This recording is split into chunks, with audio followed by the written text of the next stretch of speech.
Okay, so welcome to this, I think, third episode of the AI Talks. And today we are very happy to have our speaker, Xiaohua Zhai from Google Brain. So here I'm going to give a little bit background on Xiaohua. Xiaohua is a staff researcher and a manager in Google Brain in Zurich, and he received his PhD degree from Peking University. And now his research interests include large-scale representation learning, multimodal learning, and transfer learning. So, and today we have the Xiaohua will be sharing the topic on large-scale visual representation learning with vision transformers. So, Xiaohua, you can start whenever you are ready. Yeah, thanks, Kaiyang, for your introduction. So, do you see my slides? Yes, I can see your slides. Okay, great.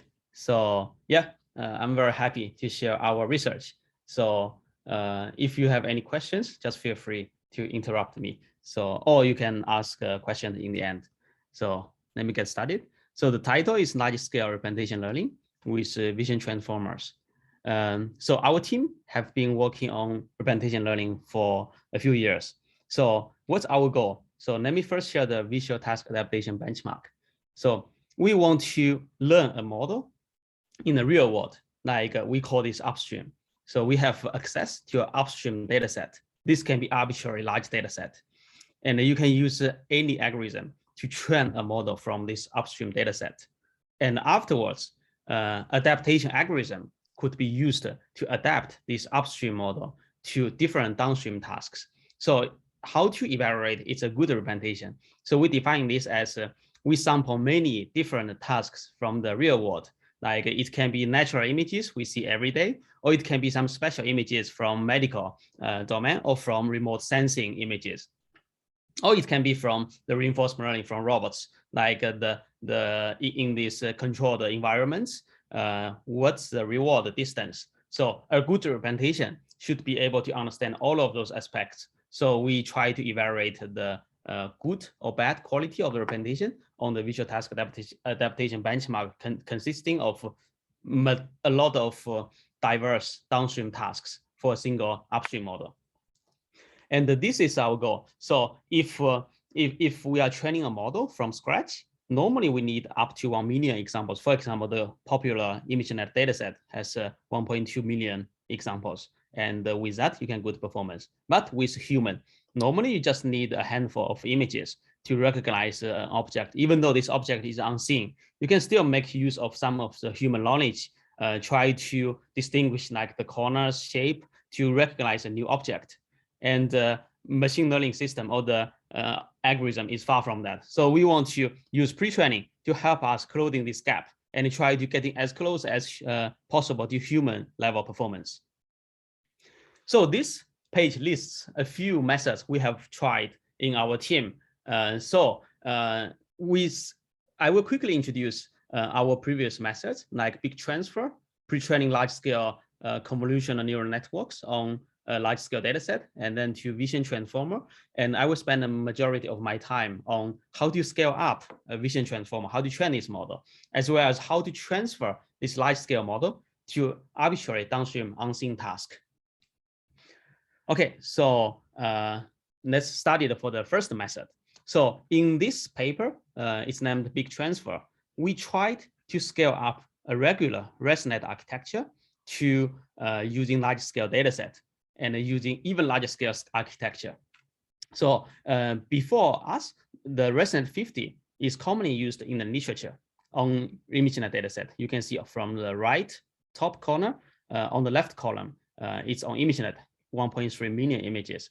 And we use the size of the bubble to represent the quality of this model on the downstream task. So here it's the same data set. It's also on ImageNet top one accuracy. So it's roughly 76.5 is standard.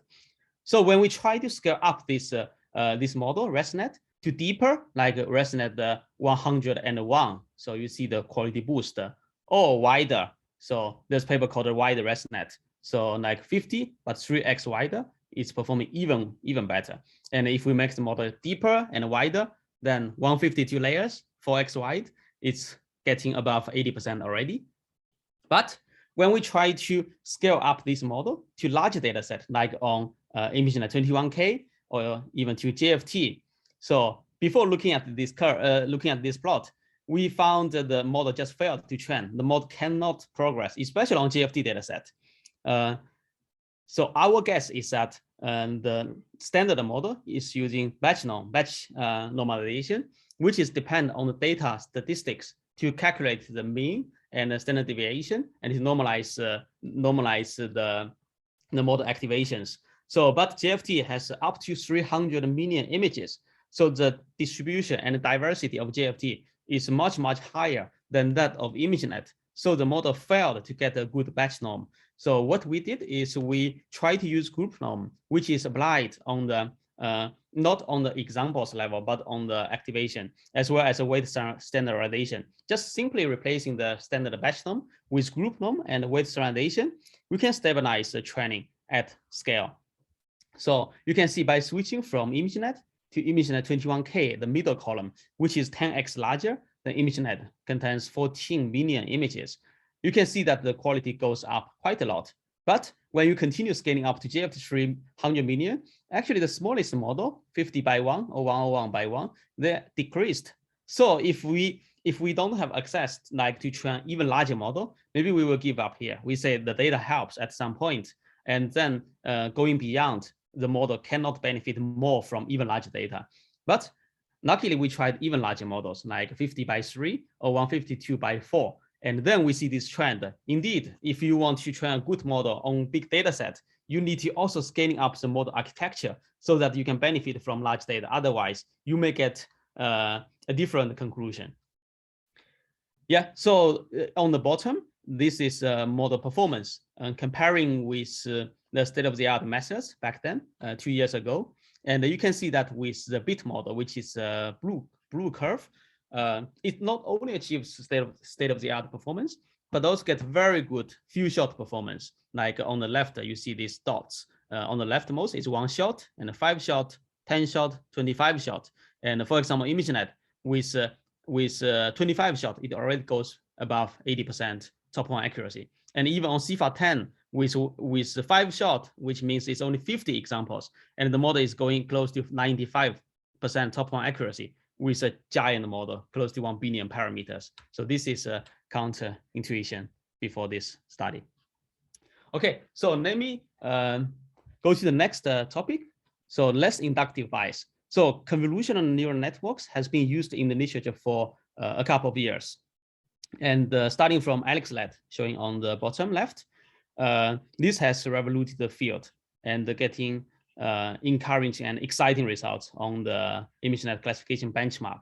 And in the meantime, transformers are popular in language starting from a few years ago, and it scales very well. So we see the language models up to 10 billion parameters or even beyond that. But in vision, it's far from that. So this is the goal of the vision transformer work, to try to bridge the gap between transformers and the vision domain. So what we try to propose is very simple.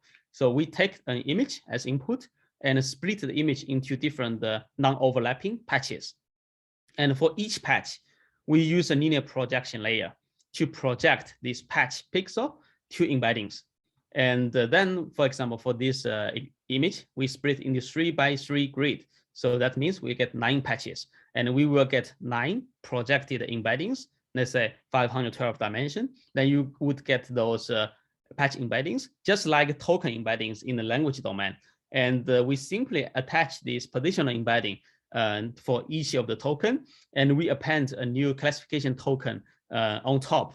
So after going through the standard non-modified transformer architecture, the model for the classification layer, we will simply use classification token and then attaching an MLP head for the classification with a standard cross entropy loss. You will get a vision model with the widely used transformer architecture. And we also did a lot of ablation tests afterwards. Like, for example, this classification token is not necessary. One can also use global average pooling for all of the existing patch tokens, or use multi-head self-attention to get the final result. So we will not cover in this talk. Okay, so I will move on to the next topic is once we have the vision transformer, how do we continue scaling up this and make the model larger and stably training on the large data set? So I will first share the key result. In our scaling study, the first aspect we try to answer is the dataset size. Like we construct a new dataset called JFD 3 billion with up to 3 billion examples. And then we take different sub-split of this dataset, like 30 million examples, 300 million examples, 1 billion examples, and up to 3 billion examples. We use different size of the dot to represent the dataset size. And then next, we try to sweep over a list of different size model architectures. You can see the parameters from this table, from the smallest to the biggest. So let me explain how we denote this digit and the number. So the digit represent the number of weights in this model. So for example, this small s, lowercase s, it has 5.4 million parameters. And then going to big S, it has 22 million parameters. And then we have base and large and giant. So you see the parameters is going up. And then we use a second digit, like 16, 28, to represent the patch size. So the larger patch size, the less image tokens. The smaller patch size, the more image tokens. So the more compute.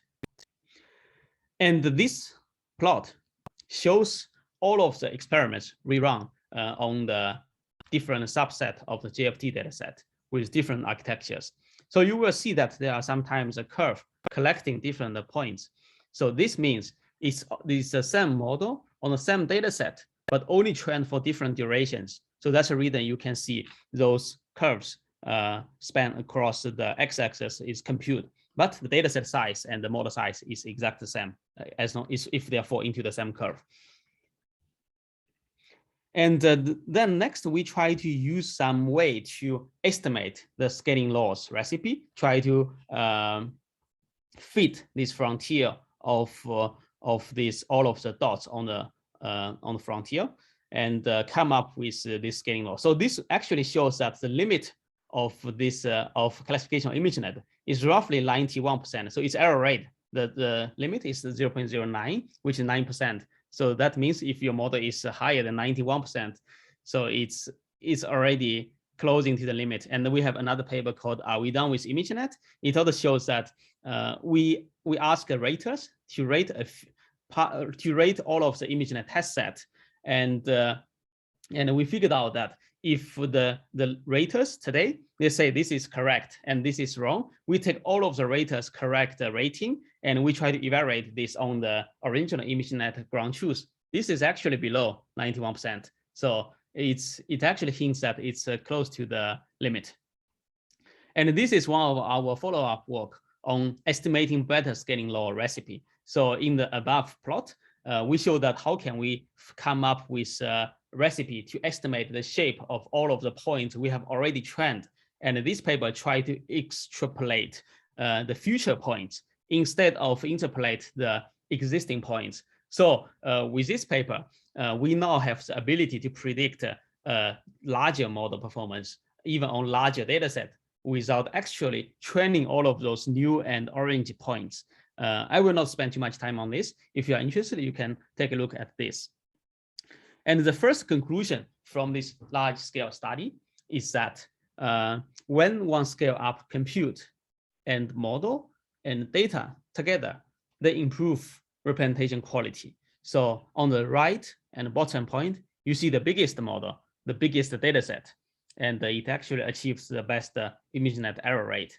But however, if we have those small points here on the upper red circle, you can see that the training cost is also very high, especially for on this curve on the rightmost. You see this curve is training for super long with on a small data set. And it's clear that this model does not progress well, even though we're spending more compute budget on top. But because of the small data set, the curve actually saturating and it does not going down. So that means if you have enough compute, you should not spend that on a super small data set, but rather expanding that to a large enough data set so that data will not bound your model performance.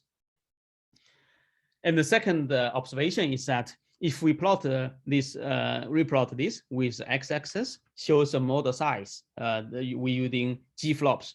And you can see that it's clear if you increase the model size, the error rate goes down.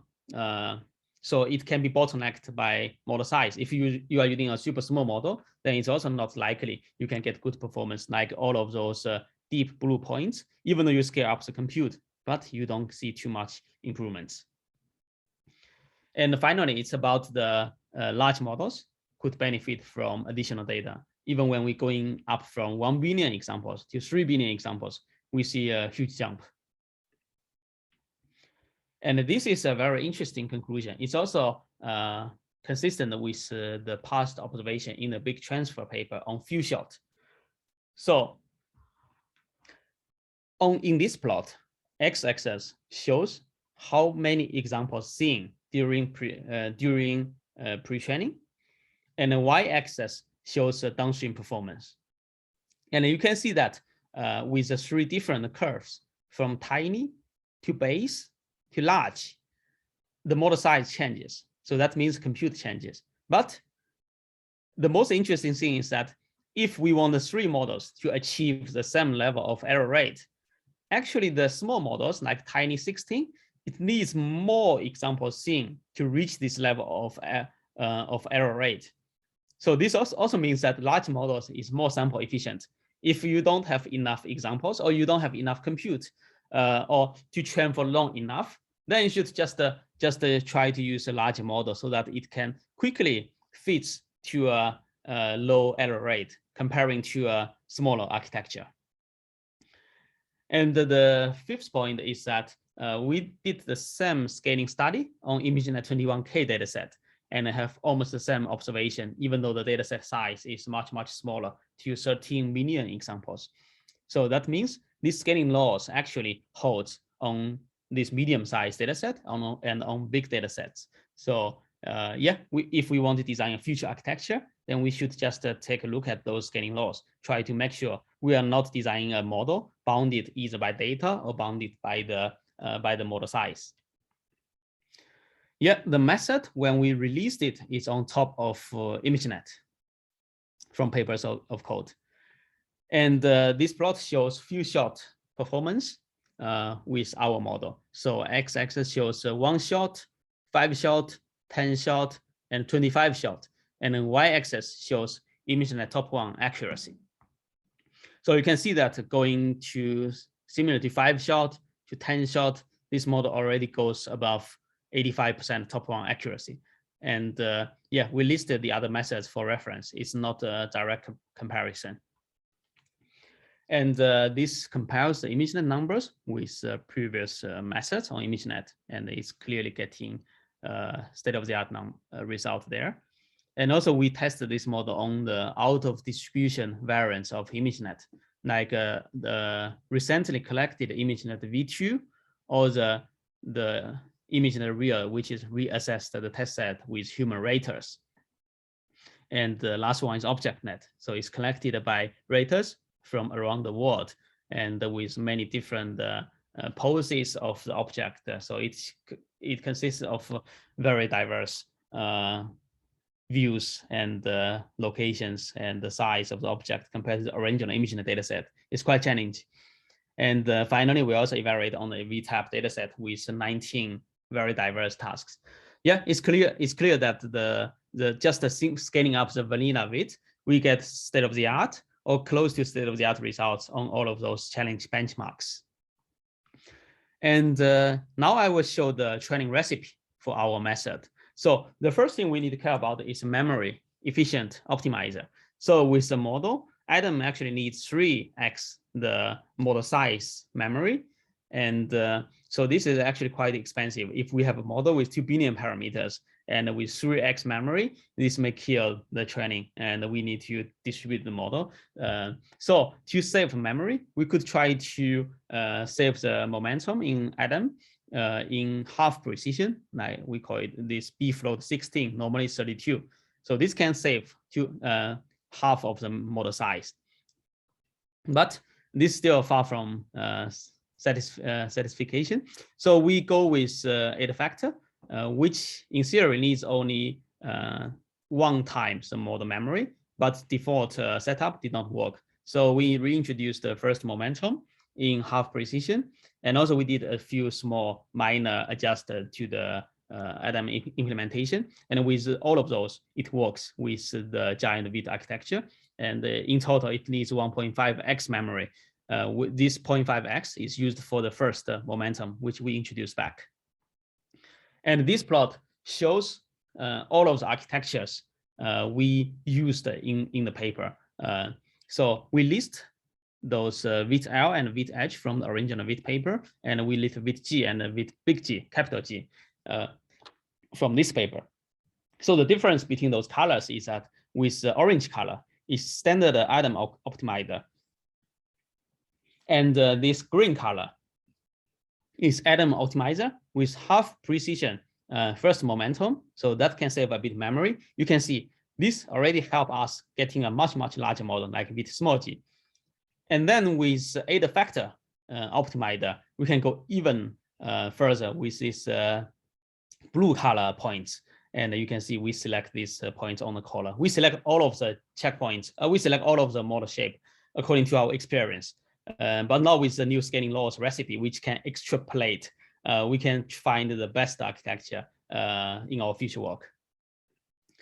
And this shows another small trick we introduced in this paper is head weight decay. It's interesting that on when we apply weight decay to the backbone, we normally apply the same weight decay to the whole backbone, and we uncovered that if we use a different weight decay for the head and for the body, so head means this classification head, you can see this grid on the y-axis. It shows what's the value of the head weight decay, and on the x-axis it shows what's the value of the body weight decay. So if they are using the same, it's essentially on the diagonal. That's a standard setup. You see, that's a standard setup. But if we use a different weight decay, so that's off the diagonal. You see, if we use a super high head weight decay, but using a super slow body weight decay, then you see it's doing super good on downstream performance on this 5-shot on ImageNet. But if we simply look at the upstream, like it's on JFT, so in this table, on the right-hand side of this grid, it shows performance on JFT. It actually has a grid leaning towards, yeah, you should use a similar weight decay for head and for body. Yeah, this inconsistency between upstream and downstream is interesting, that if you care about simply about upstream, you should just simply use standard setup. But if you want to push a bit capacity to your body and you do not want your head become very strong, then you should use a high head weight decay to make sure the head is decaying to 0, while your body is very strong. Because anyway, for downstream task, we don't use the head. We cut the head and then attach a new head for your downstream task. So that's an explanation why this could this difference. So yeah, depending on your use case, you can choose whatever to use. And this point is about training learning rate schedule. By default, we use linear learning rate decay or cosine learning rate decay. So it's starting from 0. It's starting from 0 with a small warm up to your target learning rate, and then decaying to 0, either with linear or with cosine. And what we tried is reverse square root learning rate schedule. So it's like you can use this reverse square root shape training forever, because it will just saturating and then keeping almost flat, slowly converging to 0 forever. And you can insert a cooldown to 0 at arbitrary point. So that's a point with this reverse square root schedule, that we can train the model, let's say for 2 billion steps, but we can do cooldown at any point of this curve, so that we can produce a lot of models with different training duration to save the cost. And also, if you have, for example, if you don't have enough compute at this moment, but you are sure you will come back in the future, so you can just use this schedule and shut it down and cool down for now. And then once you have compute in the future, just resume it from the point before cooldown. But the drawback is that we compared this reverse square root schedule with this pink curve using linear schedule. So pink means you have an oracle tell you how much resource we have, how long do we want to train this model. You see that with oracle, this linear is always performing slightly better than this reversed square root schedule. But I think this small quality difference does not prevent us from using this for the flexibility. Yeah, so that's so far I have introduced how we can train a giant ViT model. And of course, we can transfer this ViT model with a linear regression to downstream task, or with fine-tuning to downstream task. And in the next project, I will introduce how can we transfer this in a zero-shot setup without doing any adaptation, doing any few-shot or linear, few-shot or fine-tuning, but simply support arbitrary downstream task. So it's called LIT, zero-shot transfer with locked image text tuning. Just a bit background. So this one shows how we use a pre-trained model for downstream. Like if you have task 1, you need to do this fine-tuning. And then for task 2, you also have to do the same fine-tuning, and then you can use it later. So this is actually expensive. And the second background is contrastive learning. So there have been a method called two towers and the contrastive learning, either clip or align. They try to embed image and text into the same space, and then use the pairwise training data like this airplane, and then with this pairwise text on the web as positive pairs, and all of the others as all of the remaining as negative pairs. And then they construct this matrix, 2D matrix, and then they apply contrastive learning on this 2D matrix for two directions, like from image to text direction, and from text to image direction for contrastive learning. And so LIT is try to make the best of both worlds. So it takes a pre-trained image encoder, and for example, a giant ViT model, and we apply contrastive learning on the web image text pairs. But instead of we training everything from scratch, we only train the text encoder. So then idea-wise, it's quite similar. The objective is we try to learn a paired text encoder, that this text encoder can encode a text string into the same space as an image encoder, as a pre-trained frozen image encoder, so that after we get this text encoder, we can do some operations, do some downstream task in this shared embedding with already pre-trained giant ViT model. And then thanks to this contrastive learning, it can actually support downstream tasks in a zero-shot manner, like translate all of the classification problems into this comparison, like a given image and a given target 10 candidate classes. We simply do this embedding comparison in this shared space, and then you can know which embedding is closer, which class is closer, and then you can pick that class as your classification target class. So that's how the zero-shot classification is supported with such kind of models. And we use a few figures to denote the different setups in our paper. Let's start from rightmost. So we have image tower and text tower. So they try to embed into the same space and match embeddings there. So we use this as UU, small UU. U means unlocked. It's trainable, and small means it's from scratch. And the middle plot is big U, small u.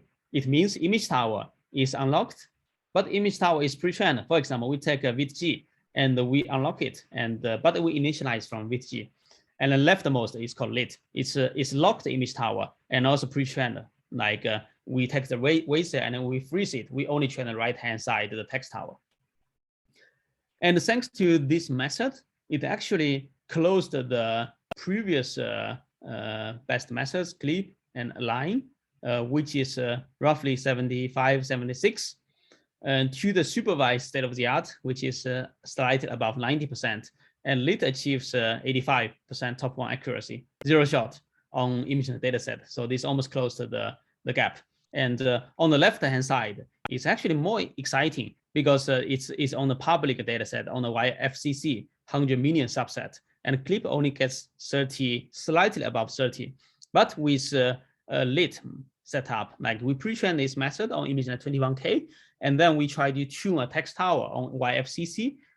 And surprisingly, we can get above 60. Actually, the best method in our paper, we get already close to 75 with only YFCC 100 million subset. And this also has been open sourced already. And this table shows the method on different data sets. So first on ImageNet, you can see that on private, the tuning method gets 84.5% top one accuracy, close to 10 points better than the baselines. And on the public dataset, it's the most exciting part with the same YFCC 100 million fine tuning for image text. Our model almost doubled the existing like clip and open clip repository. And on all of those out of distribution ImageNet variants, similarly, lit tuning gets very good performance and setting state of the art on all of those subsets. And finally, on VTAP split, it also gets good performance. So you see here, we append the natural after VTAP for this adaptation, just because we actually attached all of the natural and the specialized and the reinforcement learning, these controlled environments in our appendix. But on all of the other splits, the method does not perform well. And on some tasks, it's even close to random guess. So we only highlighted natural here. So natural is like dogs, cats, and those flowers, which is commonly seen on the web.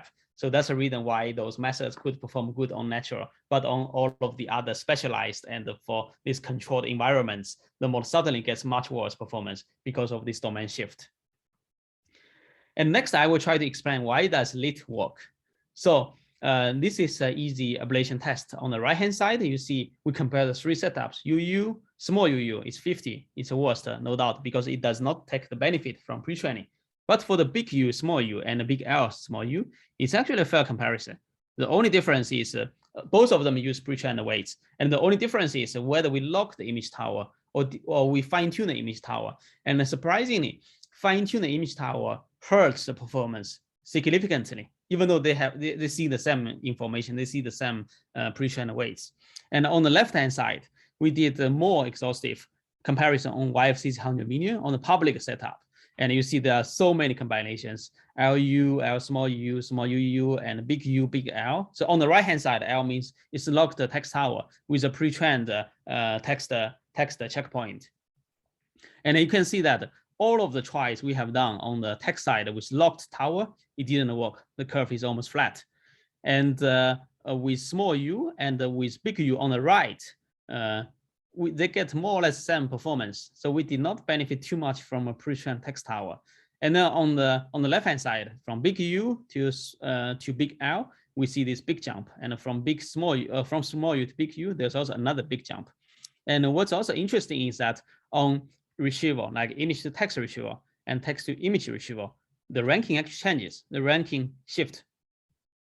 The big UU, the green curve, outperforms the LU setup. So yeah, this also suggests that if your downstream task is classification, maybe you should use LU setup. But if your downstream task is retrieval, image text, text to image, then there's no clear difference, or even big UU is even performs better than LU. And this one tries to understand even deeper why locked is better than unlocked. So the most interesting thing, or maybe let's first look at the loss. So on the first row is training loss and validation loss. So we have three setups, LU, UU, and the small UU. So you can see that clearly this big U, small u, the green curve, outperforms the LU setup. So if you fine tune the image tower with pre-trained weights, this performs better on your training set. And the same story on validation loss. So if you can fine tune your image tower, your loss is going down and your validation loss also going down. That's good. But if we look at the ImageNet classification loss and look at the COCO captioning loss, so this is a different distribution.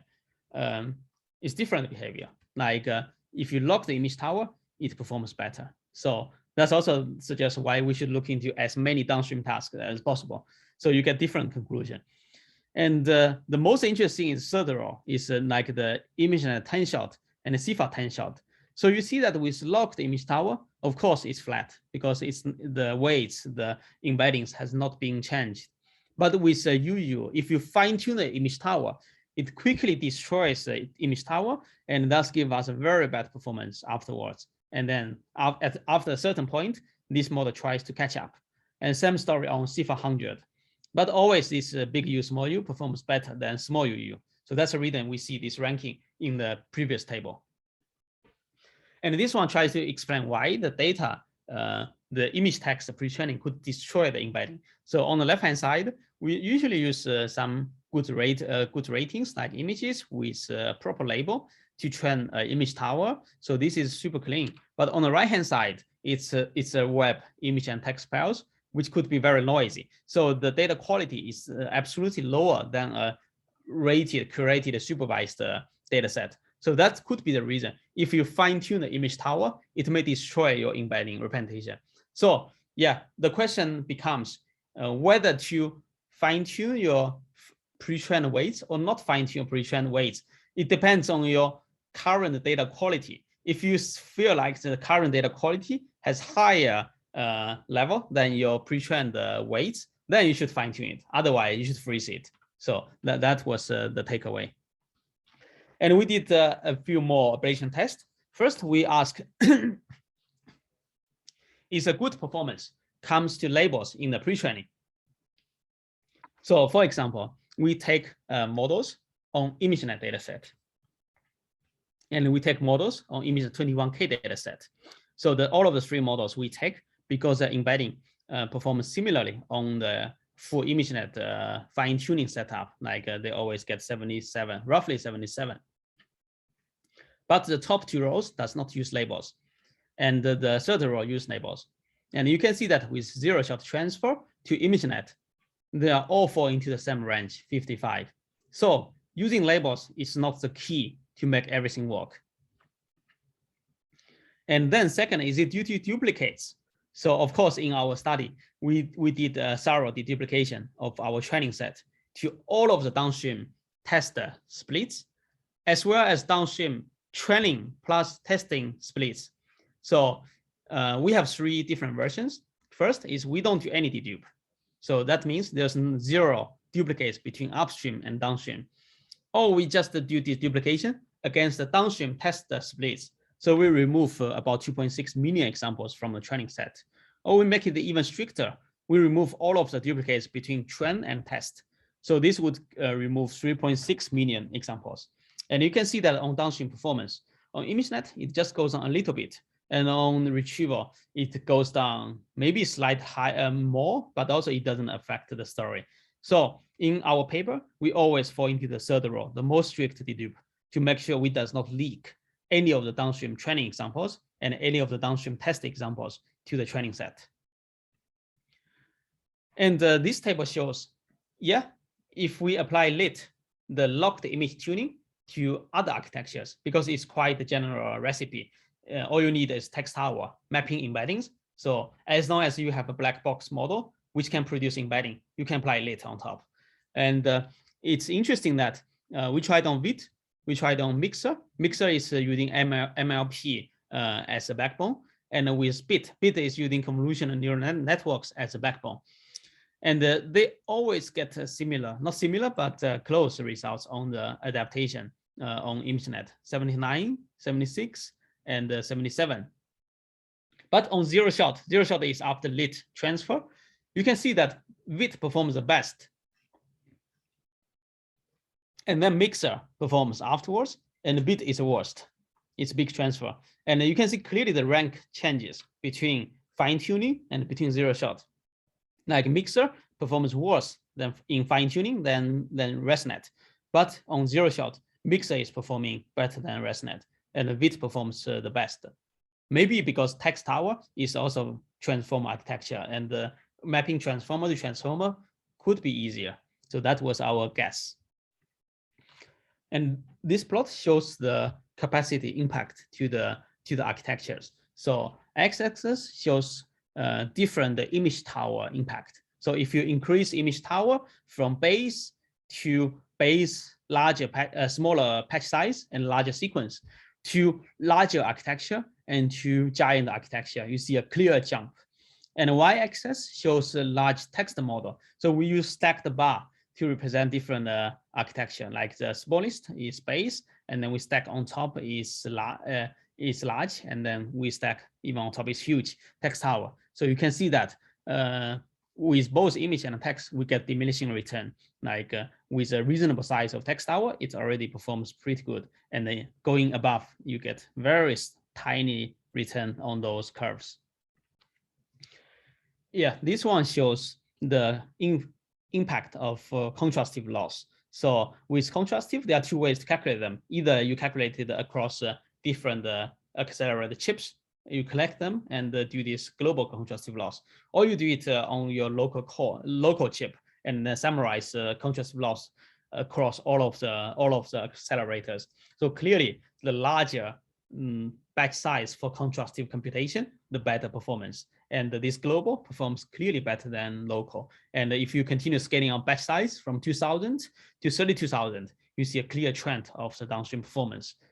Just simply because in a larger batch, you have more chance to see more challenging hard negatives. Yeah, and this one shows with lit, because image tower is locked. All we need is a representation. We simply pre-compute the representation and store it as a standard data set. And then we turn this into a text tower pre-training program. We input is text string, output is this image embedding, and that's it. It makes our training super efficient because we can pre-compute and save this to disk and just run the text tower training. Yeah, this one shows more zero-shot transfer on VTAP, as I mentioned, on some data sets. For example, on structured, the dotted line on the bottom is random guess, and the dotted line on the top is supervised RSNA 50 baseline. So you can see that with natural task, with a big sweep on the lit model, you can actually match the supervised baseline. And then with specialized images, the model is doing much better than random guess, but still there's a non-trivial gap. And on structured, yeah, there's we didn't see useful signal. Maybe it's also because of we did not construct a good prompts. You know, with those clip style zero-shot transfer, you need to construct prompt like an image of placeholder. Placeholder can be flower. But with those structured, the task could be distance to reward, and the label is distance 15. And then we use a prompt like the distance is far away, the reward is far away, the reward is close by. So we tried engineering a little bit, but did not find breakthrough results. Yeah, the last point is about multilingual. It's exciting that thanks to locked image tower, we can use this locked image embedding to link different language text on the web. And this image embedding can serve as a bridge across different languages, just because the image embedding does not change. So there's no way we get a trivial solution from the image side. So we can healthily mapping the text embeddings from any language to the same image embedding. So hopefully this can link those multilingual for free. And we indeed observed the trend. If we use multilingual on this public data set, for example, on WebCC, we observe a big boost comparing to the clip subset used in the original clip paper. You can see the big jump. And then we also try different tokenizers with T5 is English tokenizer, or with this MT5 is multilingual T5 for vocabulary. And you can see that on English, no difference. And on Japanese, on Chinese, there's a huge jump when we switching the tokenizer. And this jump is even larger than using different split with wrong tokenizer. So if you are doing multilingual research, consider using a proper tokenizer. And this one shows more downstream task on the Wikipedia retrieval task with different tokenizers and with different models. So you can see that with a proper LU setup, with a proper tokenizer, we get a huge boost comparing to all of the baselines. Yeah, next I will quickly show some demo of this model. And here is is the model can distinguish color and the backgrounds. For example, it prefers red Honda Civic in front of 2 towers. And here, a blue car parking in front of green and pink walls. And here, the model shows some property of doing counting, but this is actually not reliable. If you change the prompt, this model can do it wrong. So it doesn't mean the model can do reasoning. And the bottom, a cow sleeping on the beach. This is quite exciting because I think a lot of people believe that the model actually try to learn from the background. Like if you recognize this is a cow, actually it's always a cow on the grass. It recognizes this cow based on the background of grass. But we say, no, it's not. And we use a very famous example, it's a cow on the beach. And the model can actually recognize it and recognize pretty well. And this not only apply to the ViT backbones, we also tried other backbones like a bit backbone, mixer backbone, anything, even the models 10 years ago. It can more or less make the days old model or years old model compatible with all of the challenging out of distribution tasks for free, just with additional text hour. And this one shows multilingual examples here in Chinese, New Year celebration, and here this Songkran also in Thai, and but this one does not rank high enough.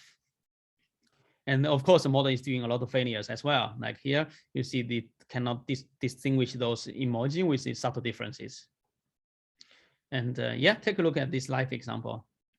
Wait, sorry.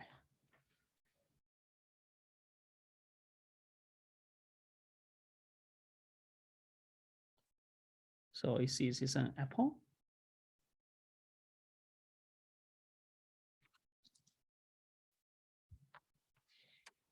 Yeah, the model doing some OCR.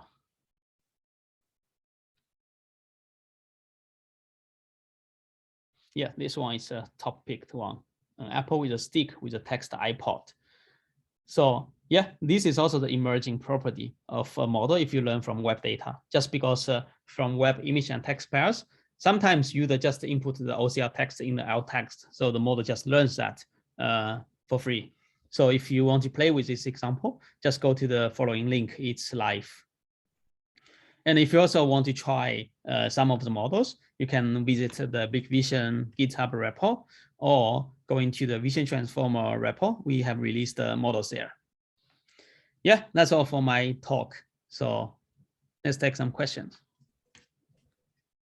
Okay, thanks so much for the wonderful talk. And so let's get into straight into the Q&A session where the audience can ask any questions related to this talk, or you have any questions about the overall trend in the areas as well. You can also ask about that. So the way to ask question is to raise your hands by clicking the raise hand button in your menu bar. You can find it. You can find the button in the menu bar. You can just raise your hand, and I will unmute you.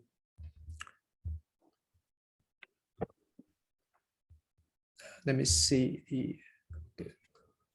So yeah, you can raise your hands by clicking the button, and I will unmute you. Okay. Yeah, I can see you, Jiahao. So before I unmute Jiahao, so there's a question in the chat room given by Gongjie, who already has left because of some personal business, I think. So he asks why batch norm fails to generalize on large data sets. Xiaohua, you can give some comment. Yeah. Yes, that's a good question. Let me move to, yeah, I don't need to move because I did not attach that. So those two curves actually quite interesting is when we train this model with batch norm on ImageNet, we check the training loss and the validation loss, both of them going down. And then when we switch this model from ImageNet to JFT, the training loss also going down. Of course, we optimize for the training loss. It has to go down, otherwise it's a bug. But on the validation loss, it's going up. This is super interesting. So the difference is that with training, you simply use the batch statistics of your current batch to calculate the loss. So it sees the right batch norm statistics.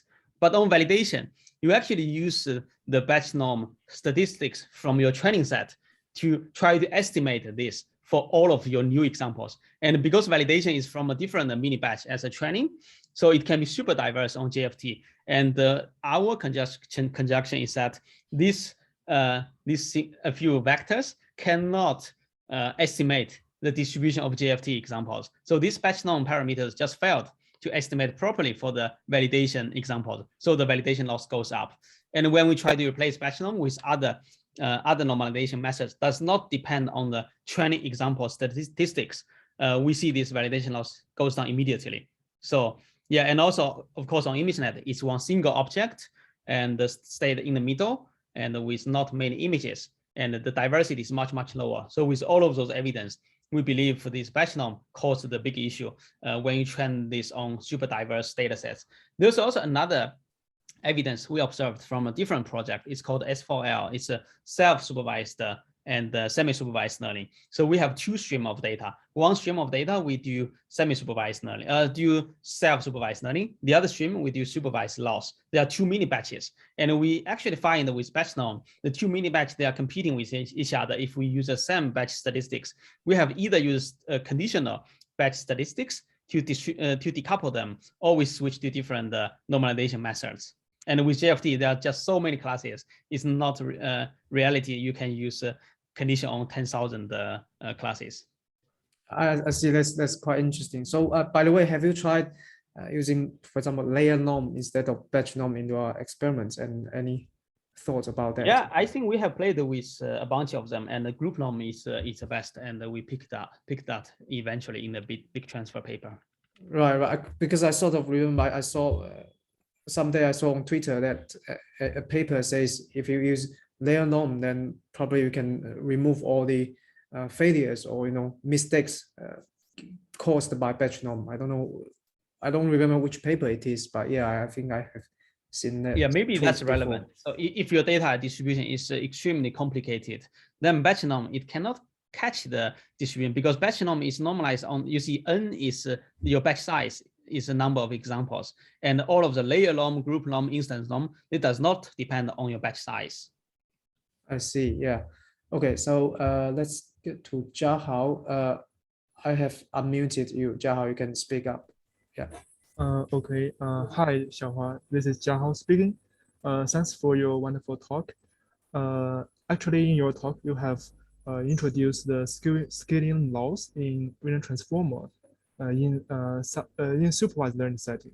So actually, self-supervised learning represented by contrast learning or mask image modeling have achieving promising performance in recent years. So what do you think is the scaling laws in self-supervised learning? Do you think will it behave similarly or differently from the supervised learning? Thank you. Yeah, that's a great question. So from my personal view, it will behave differently. And I can introduce a bit more background of our team's research on relevant to your question. So we actually studied from self-supervised learning for representation learning, because there are a lot of nice properties. You don't need labels, and you can scale arbitrarily large to get a good model. So in the VTAP paper, the Visual Task Adaptation, we actually studied that. And but unfortunately, we did that a few years ago, many years ago, and we never found a self-supervised model that can beat supervised model. So this actually drives us to the big transfer and to vision transformer, scaling vision transformer paper. We just bet on the supervised learning methods for that. And I'm quite excited to see the methods in the recent years for like mask modeling and contrastive learning, which are almost catching up with supervised learning. But I think on some of the tasks is still with a big gap to the supervised learning. And moreover, I have not seen a paper which can do this scaling up with self-supervised learning yet. Even though we know this nice property, you don't need labels, you are not bounded by the data size. But a lot of the papers are still doing experiments on small scale. So at some papers, I can see some scaling up experiments in the appendix. It does not look exciting. For example, on ImageNet, you have the inductive bias of it's a single object staying in the middle. And for example, some simple method like rotation, it can work. You just predict the rotation 90 degree, 180 degree, and this can work. But if you scale up to web images, it's just like a random arbitrary scenarios, if you rotate, it's also a reasonable image. This inductive bias will go. And then this may also apply to other self-supervised learning methods, and those inductive bias may prevent it from scaling up. So yeah, to me personally, this is a super exciting direction. And I also did some early exploration, and I'm looking forward to future work can tackle this direction. So yeah, so far, according to my experience, my answer would be the conclusion can be different. Okay, thanks for your answer. So, okay, and any more questions from the audience? You can raise your hands by clicking the raise hand button, not physically because I couldn't see you on the screen. So.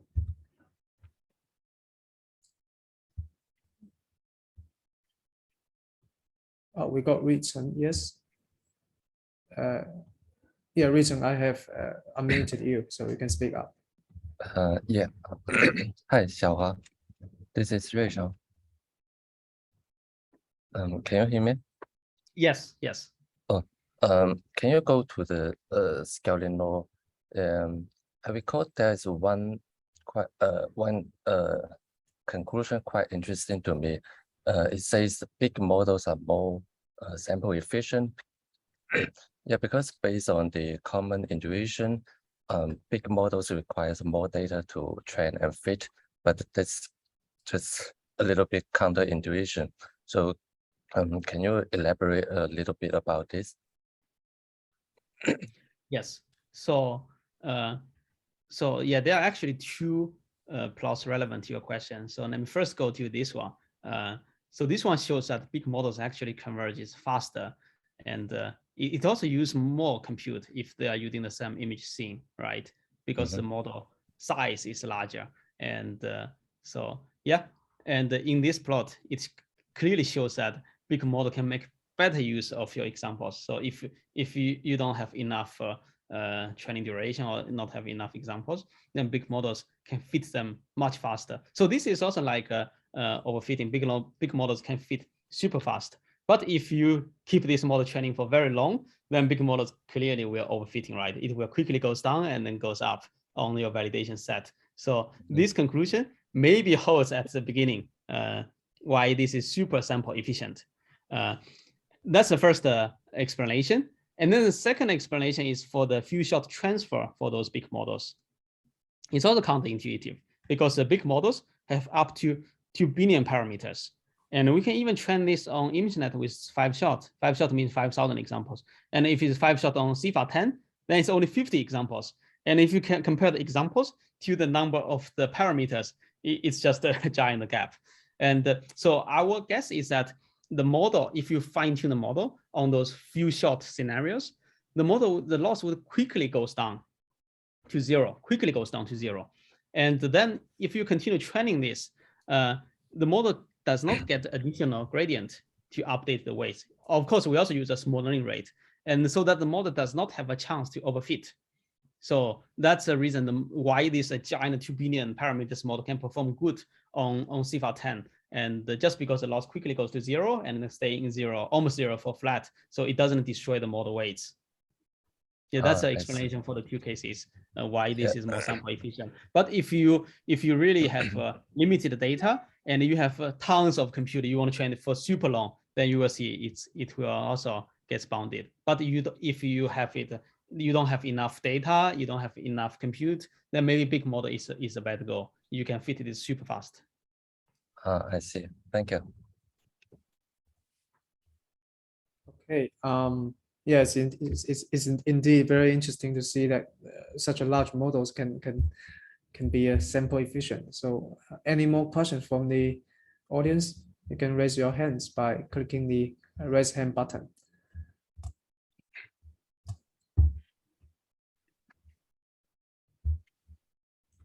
So, if not, I will ask one question from. So I got a question from Yuan Han, who is not here, but because he's attending a student exam, I think. So his original question was, what are you guys in Google doing right now? I think it's not appropriate to to ask like what project specifically you are working on, but I think his question is like broadly, what do you see is the biggest challenge to tackle in terms of big models? Yeah, I think this is relevant to one of the questions just asked. Do you see the same trend in self-supervised learning domain with this, right? I think if this can be the first thing we should tackle. Like with self-supervised learning, we still use, I think ViT is actually doing much better because they are not using ImageNet anymore. They're moving away from ImageNet, but using a lot of image text data sets and try to really moving the bar a lot. And personally, I'm super excited to see such kind of research. And if in this domain, like really self-supervised learning, representation learning, it can really work and beat all of the past supervised methods, that would be amazing. And of course, in one slide, I quickly mentioned one of our follow-up work of continuous scaling, study the scaling laws, which can predict future behaviors. And this is also exciting to do without actually spending the compute to get those. So yeah, there's also a recent paper from our group. It's called Pathways, Language and Image Models. So it's called PALI. And it tries to scaling up the image text pre-training, the second effort. Yes, to web data. And instead of having two encoders, it also has encoder, decoder attached on top of a pre-trained ViT architecture. In that paper, we continue scaled up from ViT-G 2 billion parameters to ViT-E 4 billion parameters. And that achieves good performance on vision plus language here, downstream tasks. And there's a Google AI blog post. You can take a look. So those are the directions. So continue scaling up and benefit from large scale training data and really try to solve the vision domain problems or solve the vision plus language domain problems and without expensive human labels, and still can get good performance on those downstream tasks. And I think the eventual goal for our team is actually in the first slide. So all of the two efforts I mentioned, it actually falls into the same bucket. It's trying to getting close to human performance on downstream tasks. Some sample efficient or even zero-shot transfer to those vision downstream tasks, or zero-shot transfer to vision language downstream tasks. You can think of this as EP3 in vision domain or vision plus language domain. Yeah, that's our ultimate goal. And the way to go there is you benefit from large-scale data and maybe larger model, and also with smarter way to modeling them, like ViT-3 is a smart way to do this masked modeling for image, text, and also them together. Okay, yeah, thanks so much for the comments, and I will look forward to the work from your group.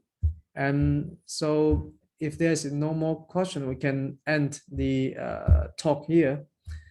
So thanks again to everyone for coming to this talk, and we will see you next time, right? We'll see you next time. So if you want to stay on to talk with Xiaohua more for more questions, you can stay here, and otherwise you can leave the room. So bye bye. See you next time. Bye bye. Thank you, Kai Yang.